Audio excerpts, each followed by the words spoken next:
Saudara-saudara pendengar yang kami kasihi dimanapun Anda berada, Anda kembali bersama kami dalam acara Telaga Tegur Sapa Gembala Keluarga. Saya Gunawan Santoso dari Lembaga Bina Keluarga Kristen akan berbincang-bincang dengan Bapak Pendeta Dr. Paul Gunadi. Beliau adalah seorang pakar dalam bidang konseling serta dosen di Seminari Alkitab Asia Tenggara, Malang. Perbincangan kami kali ini merupakan kelanjutan dari perbincangan kami terdahulu. Kami sedang membuat suatu perbincangan berseri tentang hidup tanpa penyesalan. Dan pada kesempatan yang lalu kami membicarakan memilih pasangan hidup bagian yang pertama. Dan kami percaya acara ini pasti bermanfaat bagi kita sekalian. Dan dari studio kami mengucapkan selamat mengikuti. Bapak, kita sudah membicarakan tentang beberapa hal dari memilih pasangan hidup yang kalau keliru itu bisa menimbulkan penyesalan pada masa tua kita, Pak Paul. Nah, sebelum kita melanjutkan perbincangan ini, mungkin Pak Paul bisa mengulas sedikit apa yang sudah kita perbincangkan pada kesempatan yang lampau. Kita mau belajar untuk hidup dengan bijaksana, supaya tidak harus nanti di masa tua menuai penyesalan. Bagian pertama yang kita fokuskan adalah dalam hal memilih pasangan hidup. Yang saya tekankan adalah seringkali kita terlalu cepat memilih pasangan hidup. Maka kita perlu berhati-hati dengan jangan sampai bernafsu, terlalu beriman atau merohanikan segalanya, jangan sampai menyederhanakan masalah, atau ada orang yang memang memasuki pernikahan dengan motivasi yang tidak murni untuk mendapatkan sesuatu, atau juga ada yang karena tidak bisa menjaga diri akhirnya hamil di luar nikah sehingga harus menikah. Nah, kita belajar bahwa kita harus menjaga diri semua terhadap semua itu, agar pada akhirnya bisa memilih pasangan dengan hati-hati. Nah, pada bagian yang kedua ini kita akan membincangkan tentang apa, Pak? Kita akan belajar yaitu beberapa nasihat bagaimana memilih pasangan hidup. Jangan sampai kita jatuh ke dalam kesalahan terlalu cepat Nah, jadi akan kita bahas beberapa panduan lah Pak Gunawan untuk menolong kita memilih. Ya, yang pertama apa, Pak? Nomor 1, tentu yang paling penting adalah kita mesti berdoa. Yakobus pasal 1 ayat 5 berkata, "Tetapi apabila di antara kamu ada yang kekurangan hikmat, hendaklah ia memintanya kepada Allah." Nah, dalam hal memilih pasangan hidup, kita tidak boleh terlalu percaya diri. Nah, ini nih nasihat yang penting sekali. Kita tidak dapat bersandar pada penilaian sendiri sebab pada dasarnya kita tidak dapat mengetahui dengan pasti apakah ia akan menjadi pasangan yang serasi dengan kita. Itu sebabnya dalam hal memilih pasangan hidup, kita harus bergantung kepada Tuhan untuk menuntun kita. Ya, ini kalau dikaitkan dengan bagian yang pertama dulu tentang iman yang semu. Dalam berdoa ini memang berdoa, tetapi kan bisa menjerumuskan seseorang karena sudah menyerahkan kepada Tuhan, lalu dianggap nanti Tuhan semua yang ngatur, Pak Bos. Nah, maka waktu kita berdoa, kita itu meminta Tuhan memberi kepada kita hikmat, Pak Gunawan. Hikmat agar kita bisa melihat dengan jelas. Ada begitu banyak hal yang perlu dilihat dalam masa-masa perkenalan. Tanpa pertolongan Tuhan, kita tidak akan dapat melihat dengan mata yang jernih. Nah, jadi jangan sampai kita membalikkan proses ini yaitu jangan sampai kita malas berdoa dan baru berdoa setelah bertemu dengan seseorang yang kita sukai. Kita harus mendoakan hal ini dan meminta hikmat Tuhan sebelumnya, bukannya sesudah kita bertemu dengan orang yang kita sukai. Kalau kita baru berdoa setelah menjumpai seseorang yang kita sukai, ada kemungkinan kita tidak lagi dapat secara objektif mendengar tuntunan Tuhan. Oleh karena perasaan kita telah terlanjur menyukainya. Dan waktu kita berkata, "Tuhan tuntun saya, Tuhan biar kehendak-Mu yang jadi." Kita tidak buru-buru menerkam orang dan memastikan dia pastilah istri atau suami kita. Tidak. Sebab kita masih mencari kehendak Tuhan. Nah, mental atau sikap mencari kehendak Tuhan membuat kita jadinya nggak melangkah tergesa-gesa. Nggak mengatakan ini pasti dari Tuhan. Oh enggak. Kita terus meminta Tuhan untuk memberi kepada kita hikmat. Melihat lagi, membandingkan lagi, bertanya lagi, melihat lagi. Nah, mintalah hikmat supaya mata kita jelas bisa melihat apa itu yang kita sedang hadapi. Sebenarnya dalam hal ini dia tidak perlu berdoa sendirian, Pak Paul, karena ada orang tua yang selalu siap mendoakan anaknya, masih ada pembina rohani dan sebagainya. Di sini kan memungkinkan, Pak Paul, orang tua atau pembina rohani itu berdoa syafaat untuk anaknya di dalam memilih pasangan hidupnya gitu Pak. Setuju sekali. Jadi kita bisa memang mengundang atau meminta beberapa orang untuk mendoakan kita pula. Sebab ini yang saya lihat Pak Gunawan di dalam pengalamannya, ada orang-orang yang meminta ya, baik saya ataupun orang lain mendoakannya dalam masa perkenalan ini. Kemudian di tengah jalan ada saja hal yang terjadi, sehingga akhirnya dia melihat dengan jelas, aduh kayaknya bukan. Waktu mereka konsultasikan lagi, memang kok kayaknya bukan ini, kok orangnya begini, kok orangnya begitu, kok sifatnya begini. Ada juga yang lagi dalam perjalanan kemudian akhirnya putus. Kenapa? Pihak sana tiba-tiba nggak ada angin, nggak ada hujan, mau putus atau apa. Jadi waktu kita berdoa meminta Tuhan menuntun kita, Dia akan menuntun kita. Dia akan memberikan kepada kita sebetulnya sinyal-sinyal kehendaknya Pak Gunawan. Sehingga dari jauh kita bisa melihat ini nih sinyal-sinyal Tuhan nih. Kalau misalnya setelah kita berdoa, kita kok makin sering bertengkar, makin kenal dia, makin sering bertengkar, makin kenal dia, makin sering bertengkar, bukalah mata. Mungkin Tuhan sedang menunjukkan kepada kita bahwa dia bukanlah orangnya ya. Jadi kita mesti meminta Tuhan memberi kepada kita hikmat agar kita bisa mengambil keputusan yang tepat ya. Nah kadang kita tahu ya apa yang baik, apa yang buruk, namun kita tidak memilih yang baik. Jadi kita mesti berdoa, meminta hikmat untuk memutuskan apa yang baik, bukan apa yang menarik ya.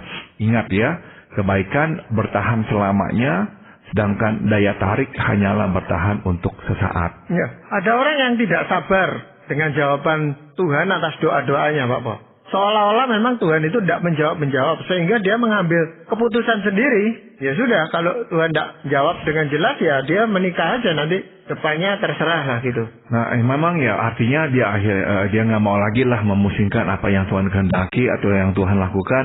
Dia langsung saja ya memutuskan sendiri, dan sudah tentu itu keliru Pak Gunawan. Waktu kita berdoa berarti kita siap menantikan Tuhan. Jadi kalau kita berdoa tapi terus aja kita lakukan yang kita mau lakukan. Ya apa artinya berdoa? Artinya berdoa kan menunggu dulu, melihat dulu. Tuhan bukakan jalan tidak? Tuhan memberikan konfirmasi tidak? Nah, mentalitas seperti itu yang diperlukan. Jadi bukannya basa-basi mengucapkan doa. Bukan.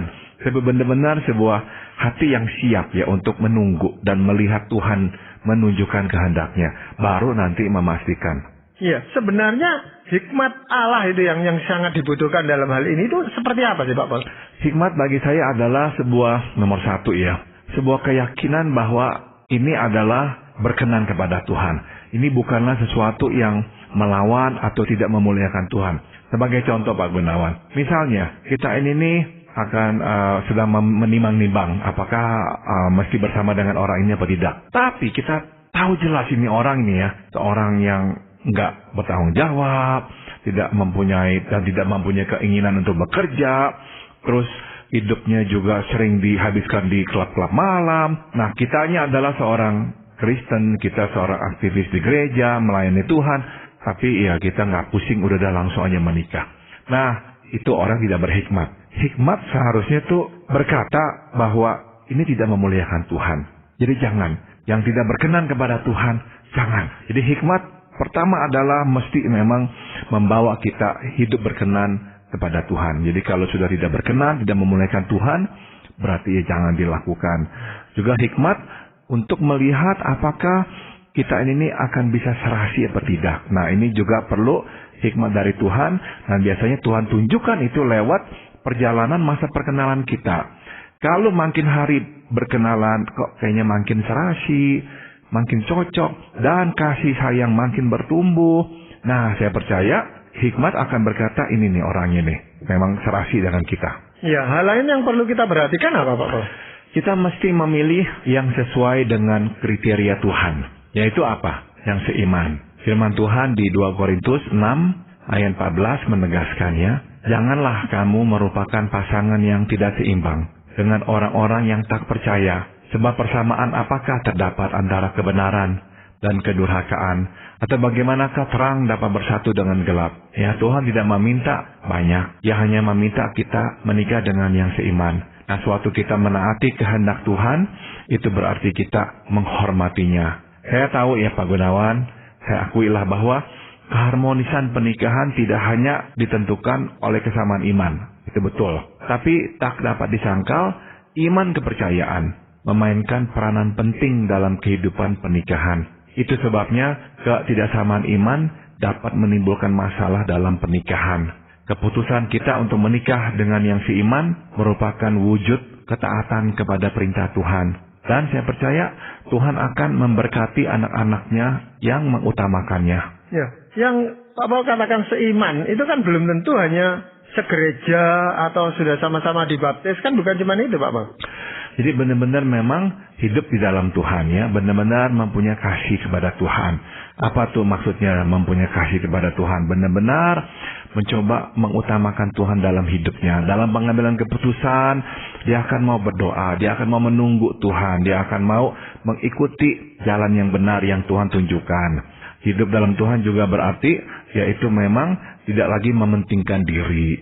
Jadi egonya mengecil. Tapi dia bersedia mendengarkan, bersedia berubah. Jadi kalau ada orang berkata, ya saya kok hidup dalam Tuhan, tapi egonya luar biasa besar. Tidak bisa diberitahukan orang. Berarti ya susah untuk Tuhan hidup dalam dirinya. Sebab egonya itu akan menguasai dirinya, bukan Tuhan. Jadi saya kira dua kriteria itu Pak Gunawan yang saya gunakan untuk mengukur kerohanian seseorang. Ya, yang seringkali terjadi memang tingkat kedewasaan imannya yang berbeda, Pak Paul. Jadi yang satu, ya sudah sama-sama orang Kristennya, sama-sama segerejanya, mungkin juga sama-sama melayani. Tetapi yang satu lebih dewasa imannya daripada yang lain. Dan itu menimbulkan masalah di dalam keluarga. Betul sekali, sebab memang ya pada akhirnya tuh yang menyatukan kita adalah ya kesamaan ya, kedewasaan iman kita. Kalau yang satu terlalu rendah ya derajat kedewasaan imannya, sudah tentu ya dia lebih mirip dengan orang dunia yang tidak mengenal Tuhan, sehingga akhirnya sedikit banyak akan bisa mengganggu atau menghambat perjalanan hidup kita. Belum lagi itu nanti menimbulkan konflik ya dalam hal-hal yang tertentu. Misalnya dalam hal memberikan persembahan, ada orang yang nggak rela untuk memberikan persembahan kepada Tuhan lewat gerejanya, dan dia berkata, kenapa harus kasih? Enak-enak benar orang. Nah, kita menjelaskan bahwa ini memang yang Tuhan perintahkan, dia nggak akan bisa terima juga. Atau kita mau melayani Tuhan sehingga kita terlibat dalam paduan suara atau apa, berarti di hari biasa kita harus pergi berlatih paduan suara. Oh, dia marah. Kenapa harus latihan paduan suara? Kenapa masih ikut-ikut gitu? Kan kamu nggak perlu ikut-ikut gitu. Kan kamu kan pokoknya yang penting seminggu sekali ke gereja udah cukup. Udah jangan tambah-tambah lagi. Nah, sekali lagi kita melihat ketidaksamaan ya dalam hal kedewasaan rohani berpotensi untuk nantinya menciptakan masalah. Ya, ada hal lain yang ingin Pak Paul sampaikan, Pak? Yang lain adalah yang kita juga masih siapkan diri ya dalam hidup ini. Nah, kita mulai harus mengajukan beberapa pertanyaan yang tepat. Coba saya bahas satu persatu ya. Yang pertama adalah kita mesti bertanya, apakah kita mau menjadikan dia ayah atau ibu dari anak-anak kita? Nah, ini pertanyaan yang sederhana ya, tapi lewat pertanyaan ini kita sebetulnya tuh ingin memastikan bahwa, pertama misalnya, bahwa ia memang telah siap menjadi orang tua. Karena kenapa? Tidak selalu orang itu siap menjadi ayah dan ibu, Pak Gunawan ya. Ada orang yang lebih mementingkan dirinya, mau pergi-pergi lah, mau plesir lah, mau studi lah, mau karir lah, nggak mau memikirkan anak atau apa. Jadi kita mesti tanya, apakah dia siap menjadi orang tua? Kedua, kita mau memastikan lewat pertanyaan ini apakah dia adalah seorang yang baik ya. Apakah dia orang yang baik sehingga kita mau anak-anak kita tuh mempunyai ayah seperti dia, mempunyai ibu seperti dia, sehingga anak-anak kita nanti bisa meneladani ya orang tuanya. Dan apakah dia dapat menjadi suri tauladan bagi anak-anak kita, memberikan contoh kehidupan yang memang sehat ya. Kalau marah nggak banting-banting barang. Ya, kalau ada masalah nggak nyala-nyalahin orang. Nah, itu adalah kematangan kehidupan itu yang dapat menjadi suri tauladan bagi anak-anak kita. Jadi kita mesti lihat anak-anak kita akan melihat apa nanti pada dirinya nih. Dan yang terakhir berkaitan dengan apakah kita mau menjadikan dia ayah atau ibu dari anak-anak kita, apakah dia dapat mengasuh anak. Ya, artinya kalau dia memang nggak mau pusingin anak, nggak mau mengurus anak, berarti dia nggak bisa mengasuh anak. Semua suruh orang yang kerjakan. Ya, jadi ini nih salah satu karakter yang diperlukan untuk menjadi ayah dan ibu adalah siap mengalah, siap mengesampingkan kepentingan pribadi, ya siap mendahulukan anak di atas kepentingannya sendiri. Jadi jikalau pasangan kita itu orangnya egois, dia tidak mungkin menjadi ayah atau ibu yang baik buat anak-anak kita. Padahal ada beberapa pasangan itu yang menikah dengan suatu kesepakatan bahwa mereka tidak mau punya anak atau ya paling satu anak gitu aja gitu Pak Pol. Nah, saya akan mau tahu kenapa. Sebab persoalannya yang penting bagi saya bukanlah tidak mau punya anak atau mau punya anak, tapi alasannya. Kalau ada orang mempunyai alasannya nggak mau punya anak karena saya nggak mau direpotkan oleh anak, saya akan memang langsung berpikir ya, apakah kemungkinan orang ini orang yang memang egois, yang hanya memikirkan dirinya sendiri, ya, atau memang orang ini berkata jangan punya anak dulu karena kita ini belum sanggup secara ekonomi, kita masih ini ya molat-marit, jadi janganlah memaksa-maksa punya anak sekarang ini. Jadi saya mau melihat alasannya kenapa kok orang ini belum siap untuk punya anak. Ya, padahal sudah siap menikah gitu Pak Pol ya. Ya, jadi kalau memang sudah siap menikah, tapi memang kalau misalnya secara ekonomi dia belum siap, dia mau menunggu beberapa tahun lagi, nggak apa-apa, itu saya oke ya. Tapi jangan sampai ya kita itu tuh akhirnya keliru menilai orang, bahwa alasannya adalah sebetulnya dia nggak memikirkan orang lain, dia hanya memikirkan diri sendiri, dia adalah seorang yang egois. Biasanya yang menjadi bahan pertimbangan juga adalah nanti ke depannya gitu Pak Pol. Karena mereka sudah memperkirakan bahwa nanti kalau anak ini makin besar, kalau anaknya banyak, itu makin berat kehidupan ekonomi mereka. Betul, jadi kalau memang harus batasi, misalnya hanya 1 atau 2 anak saja, mengingat kondisi ekonominya memang terbatas, saya kira itu sebuah rancangan hidup yang bijaksana. Ya, jadi sekali lagi waktu saya bertanya ya, apakah dia akan dapat menjadi ayah atau ibu yang baik? Memang penekanannya adalah seperti apakah dia orangnya? Apakah kita dapat berkata anak-anak kita akan melihat seorang suri tauladan dari pasangan kita, bahwa dia adalah seorang yang baik, bahwa dia adalah orang yang memang mau mengasuh anak. Jadi kita mau memastikan pasangan kita itu akan menjadi orang tua yang baik buat anak-anak kita. Apakah itu cukup dengan kita melihat bagaimana sikapnya terhadap anak-anak kecil gitu Pak Pol? Misalnya terhadap kemenakan kita atau adik-adik yang lebih kecil, itu bisa enggak Pak Pol? Bisa, itu salah satu indikatornya ya, bahwa dia memang orang yang mempunyai perhatian kepada anak-anak. Namun saya kira lebih dari itu, meskipun itu tadi bisa digunakan sebagai indikator. Secara keseluruhannya, apakah dia memang orang yang enggak egois ya, orang yang memang memikirkan orang lain. Jadi itulah yang kita gunakan sebagai ukurannya. Ya, pertanyaan yang lain yang perlu diperhatikan apa Pak Pol? Yang berikut adalah, apakah dia dapat menjadi anak dari orang tua kita? Nah, maksudnya apa nih? Nah, pertanyaan ini nih perlu diajukan sebab pernikahan bukan hanya menjadikan pasangan bagian dari hidup kita, tapi juga bagian dari keluarga besar kita. Ya, waktu kita menikah, kita ini masuk ke dalam keluarga pasangan kita. Nah, jadi kita mesti tanya nih ya, kira-kira pasangan kita apakah bisa diterima oleh keluarga kita? Dapatkah dia menjadi anak dari orang tua kita? Bisa masuk nggak? Karena seseorang yang terlalu berbeda sehingga sulit diterima oleh keluarga, seringkali akhirnya menjadi duri dalam relasi kita dengan keluarga kita sendiri. Jadi sedapatnya memang kita mesti mengajukan pertanyaan itu. Nah, saya nggak berkata ini pertanyaan harga mati. Ya sudah tentu ya tidak, sebab orang tua kita bukanlah Tuhan. Kadang ya mempunyai kelemahan atau kesalahan tertentu sehingga menuntut orang yang tertentu untuk boleh menjadi menantunya. Nah, jadi kita juga mestilah lihatlah apakah orang tua kita itu tuh ya memang berjalan di jalan yang benar juga. Namun secara umum ya, memang saya juga harus akui bahwa kalau kita menikah dengan seseorang yang akhirnya sulit diterima oleh keluarga kita, jadi duri. Dan ini sudah saya saksikan berkali-kali Pak Gunawan. Waktu akhirnya menjadi duri dalam relasinya dengan keluarganya, udah tentu dia sendiri nggak bahagia. Dia sendiri akhirnya nantinya itu hubungan dengan istrinya atau suaminya bermasalah juga. Akhirnya sering timbul keributan sebab perasaan hatinya, suasana hatinya udah nggak enak. Akhirnya ada lagi masalah. Orang tuanya bilang beginilah apalah. Istrinya atau suaminya ngomong beginilah tentang orang tuanya. Akhirnya jadinya tuh nggak ada lagi kedamaian di rumah tangga. Memang tadi yang Pak Pol sempat singgung adalah kadang-kadang bukan pemuda-pemudi ini yang bermasalah. Orang tuanya yang bermasalah, yang tidak bisa menerima itu. Tetapi ya ini tetap menjadi masalah Pak Paus di dalam. Kalau mau dilanjutkan juga bisa menjadi duri di situ. Dan memang ya kalau kita misalnya berkata, apalagi dapat konfirmasi dari orang-orang lain yang dewasa dalam Tuhan bahwa memanglah orang tua kita yang salah deh ya dalam penentuan menantunya gitu. Tapi ya kita masih siap bayar harganya. Karena ini nanti akan menjadi duri dalam relasi kita dengan orang tua kita atau dengan keluarga kita. Dan satu hal yang lain adalah ini Pak Gunawan. Kalau misalnya nih ya pasangan kita juga tidak bisa menerima orang tua kita atau keluarga kita, apapun alasannya. Nah, ini juga bisa jadi duri dalam hubungan kita dengan dia. Sebab kenapa? Sebab kita produk orang tua kita. Jadi, apa-apa yang dia tidak sukai pada orang tua kita, mungkin ada sebagian ada pada diri kita.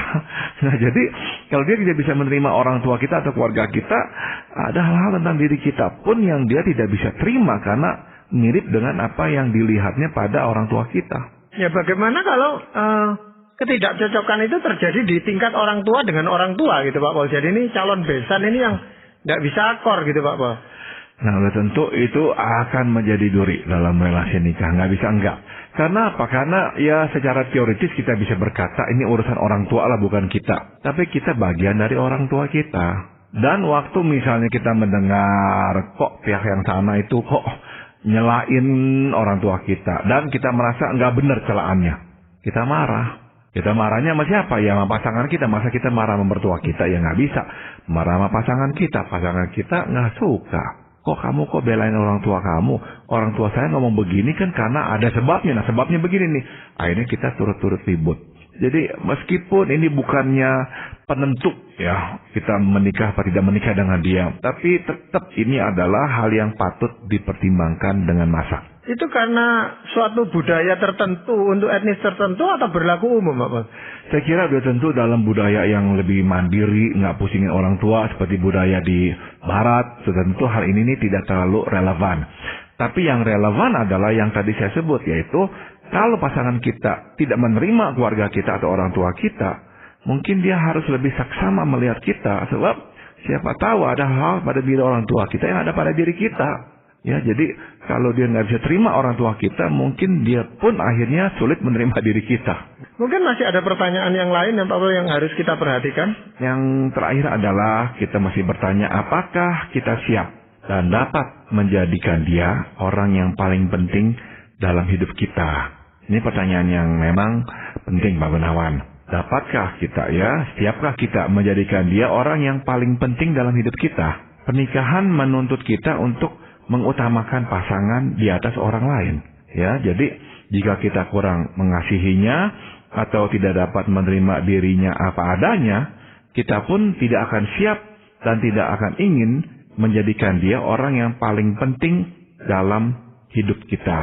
Nah, singkat kata, pertanyaan ini menolong kita untuk melihat dengan jelas seberapa besarnyakah kasih kita kepadanya. Ya, kalau kita sungguh mengasihinya, kita akan menempatkan dia sebagai orang yang paling penting dalam hidup kita. Nah, pertanyaan ini juga memaksa kita melihat apakah kita sungguh menghormatinya atau tidak. Sebab bila kita kurang menghormatinya, mustahil kita akan dapat dan rela menempatkannya sebagai orang yang paling penting dalam hidup kita. Yaitu bagaimana supaya perasaan itu bisa tumbuh di dalam diri kita Pak Paul. Itu kan rasa hormat, rasa respek ini kan butuh ditumbuh kembangkan. Nah bagaimana ya Pak Paul? Sudah tentu awalnya Pak Gunawan ini harus tumbuh dengan alamiah. Kita nggak bisa atur-atur atau paksa-paksa. Kalau kita melihat hal-hal yang indah pada dirinya, otomatis kita ingin menghormatinya. Kalau kita melihat hal-hal yang baik pada dirinya dan dia baik kepada kita, dia bisa tidak, cinta pun bisa bertumbuh dengan lebih kuat lagi. Jadi intinya adalah waktu kita mengasihinya dan menghormatinya, kita juga mau menempatkannya sebagai orang yang paling penting dalam pernikahan. Pernikahan menuntut memang komitmen yang eksklusif Pak Gunawan. Bahwa pasangan kita itu diperlakukan berbeda dari orang-orang lain. Nah kalau kita nggak punya cinta yang cukup kepadanya, hormat yang cukup kepadanya, kita nggak akan mau melakukan hal itu. Nah, sedangkan pernikahan menuntut adanya penyerahan hidup yang total itu. Dan kita hanya mau menyerahkan hidup secara total kepada orang yang kita sungguh kasihi, sungguh hormati, sehingga kita bisa utamakan dia. Nah, Tetapi kalau kita sungguh-sungguh merasa bahwa dia patut dihormati dan sebagainya, kemudian menikah lalu berubah, misalnya saja dia tidak lagi mengasihi kita, lalu karena sudah ada anak, lalu yang dikasihi yang paling penting di dalam hidupnya adalah anaknya, bukan kita lagi sebagai pasangannya. Atau nanti ketika sudah bekerja dan sebagainya, dia mulai mencari orang lain untuk pendamping hidupnya. Ini bagaimana, Pak? Kadang-kadang itu terjadi, dan kalau itu terjadi memang ya sudah merupakan konsekuensi logis ya. Hal ini akan berubah, Pak Gunawan. Kita nggak bisa lagi menghormatinya. Mungkin juga kita akan sulit mengasihinya seperti dulu lagi. Sebab ya kita ini manusia, bahwa kita ini nih ya memerlukan ya timbal balik. Kita melihat orang itu hidup terhormat, orang itu baik kepada kita, barulah cinta bisa bertumbuh. Jika orang itu hidup justru kok nggak begitu, malahan merusakkan hidup kita, sulit untuk kita bisa tetap menghormati dan mengasihinya. Ya. Kita kadang-kadang sulit menilai seseorang itu bisa menempatkan kita penting bagi dirinya atau tidak, Bapak. Karena banyak hal yang penting buat dia gitu. Mungkin ya keluarganya penting buat dia, mungkin kariernya penting buat dia. Kita merupakan salah satu dari hal-hal yang penting-penting ini. Bagaimana, Bapak? Meskipun kita adalah salah satu dari hal yang penting, tapi mesti ada ya suatu komitmen bahwa ini akan menjadi relasi yang paling penting. Sebab hanya satu relasi yang memang membuat kita itu menyatu, yaitu relasi suami dan istri. Tidak ada relasi lain. Jadi ini relasi yang paling intim karena menyatukan dua manusia yang terpisah. Maka ya seyogianya lah kita memang ya mengerti bahwa dia adalah orang yang paling penting, makanya kita pun ya bersedia untuk menyerahkan hidup kita sepenuhnya kepada dia. Ya, dari pertanyaan-pertanyaan yang kita ajukan sebenarnya kita bisa mengambil suatu kesimpulan, layakkah dia menjadi pasangan hidup saya atau pantaskah saya itu menjadi pasangannya gitu, Pak? Betul sekali, Pak Gunawan. Ya, kita sudahi bagian yang pertama tentang memilih pasangan hidup ini, Pak Paul, ya, dari suatu seri hidup tanpa penyesalan. Namun kita akan mengganti topik yang lain atau melanjutkan dengan topik yang lain yang masih tetap bicara tentang hidup tanpa penyesalan. Nah, para pendengar sekalian, kami mengucapkan banyak terima kasih Anda telah mengikuti perbincangan kami dengan Bapak Pendeta Dr. Paul Gunadi dalam acara Telaga, Tegur Sapa Gembala Keluarga. Kami baru saja berbincang-bincang tentang memilih pasangan hidup bagian yang kedua dalam suatu rangkaian seri tentang hidup tanpa penyesalan. Bagi Anda yang berminat untuk mengetahui lebih lanjut mengenai acara ini, silakan menghubungi kami lewat surat. Alamatkan surat Anda ke Lembaga Bina Keluarga Kristen atau LBKK, Jalan Cimanuk 56, Malang. Anda juga dapat menggunakan email dengan alamat telaga@indo.net.id. Kami juga mengundang Anda mengunjungi situs kami di www.telaga.org. Saran-saran, pertanyaan, serta tanggapan Anda sangat kami nantikan. Akhirnya dari studio kami mengucapkan terima kasih atas perhatian Anda dan sampai jumpa pada acara Telaga yang akan datang.